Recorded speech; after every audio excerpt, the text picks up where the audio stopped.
Dahil dumating ang dalawang apo ko galing ng San Fernando, La Union. Eto, nagyaya kami. Sabi ko, doon muna kami kumain sa Landers Superstore.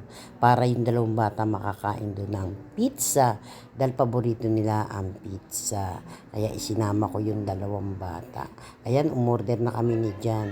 Kukunin na namin yung aming in-order. Katapos, tawagin ang number. Happy kayong dalawa, Sayla at saka Kyrie. O sabihin nyo kay tita, magpa-thank you kayo kay tita, kay Tito Jerome. Sabihin nyo sa pag-treat sa atin, sa Landers. O yun lang, bye-bye. Thank you for watching. Pa-like, pa-share, subscribe naman si Ate Esmer sa aking YouTube channel. Bye-bye, see you in next vlog.